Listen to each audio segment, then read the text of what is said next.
C'est qu'en temps de mal gouvernance, ça suffit. 13 janvier 1967, 13 janvier 2017. Cela fait 50 années que le destin du Togo est pris en otage par le régime militaro-mafieux de Gnassingbé dans une gestion opaque et dictatoriale avec ce roulant de pillage systématique des ressources du pays par la minorité clanique et ce, abandonnant dans une misère ambiante la majorité des Togolais. Et pour délivrer le Togo de ce mal exécrable qui ronge le peuple jusqu'aux os, d'une part, certains compatriotes avisés, des évêques du Togo y compris, recommandent au peuple d'exceller dans la prière et de faire confiance à Dieu pour une sortie prophétique du Togo du cachot du désespoir. D'autre part, les forces du changement poursuivent leur chemin de croix, criant la nécessité des réformes constitutionnelles, institutionnelles et électorales pour sortir le pays de l'ornière. Peine perdue, doit-on dire, puisque les efforts se heurtent à un système qui prône inlassablement le pouvoir à vie de son prince. Une question se dégage donc.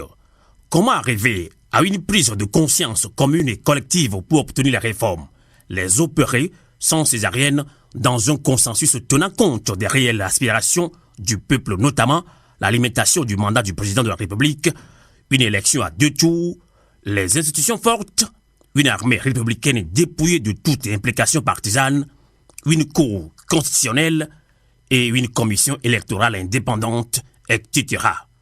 Oui, chers auditeurs, c'est bien de cela qu'il s'agit. Pas de réforme au charme du prince, ni de sa minorité qui vampirise tel un diable les acquis de l'indépendance du Togo sous feu Sylvanus Olympio. Parlant de la durée du mandat du président de la République, Faure Gnassingbé dit ne pas voir le rapport, répondant à une question d'un journaliste français qui compare les 50 années du clan Gnassingbé au pouvoir aux 5 ans de François Hollande. Preuve du cynisme et de la roubladise dont Faure Gnassingbé fait preuve s'agissant des réformes. C'était la semaine dernière à Bamako lors du 27e sommet Afrique-France. Cette traversée de désert du peuple togolais coïncide malheureusement avec une politique malsaine d'une certaine opposition caractérisée depuis quelques jours par, dit-on, le retour du bélier noir, ce bélier affaibli, très affaibli et empêtré dans ses contradictions et autres vices, mais qui miroite un apprentissage fantaisiste de la politique de Jésus pour réduire le peu d'espoir qui reste au peuple togolais. Comme quoi, les chevaux à bout de course ne participent pas au tiercé. Comprennent qui veut comprendre.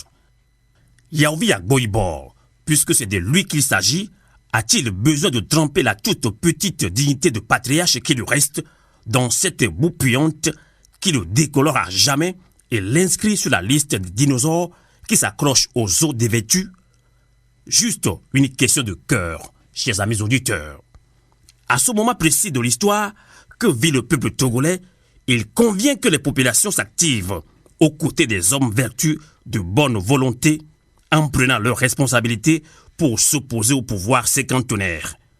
Comme un seul homme, disons non à la duperie de la communauté internationale, celle-là qui ne court que dans la direction de ses intérêts égoïstes, principalement les États-Unis, qui ont raté l'occasion de se taire en proposant au régime Gnassingbé une solution qu'il pensait plus bas, un référendum devant aboutir aux réformes.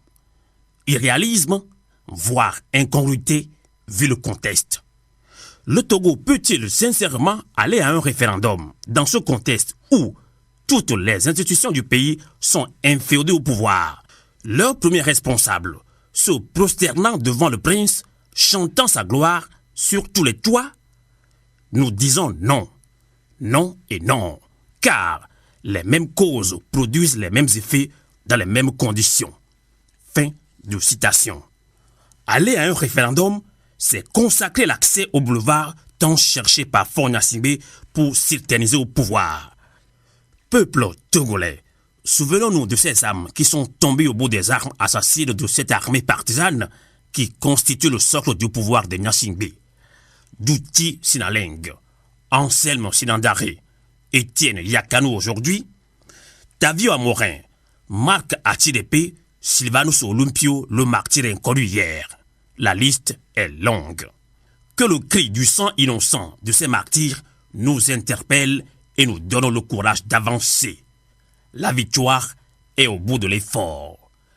Togo, debout, luttons sans défaillance, vainquons ou mourons, mais dans la dignité.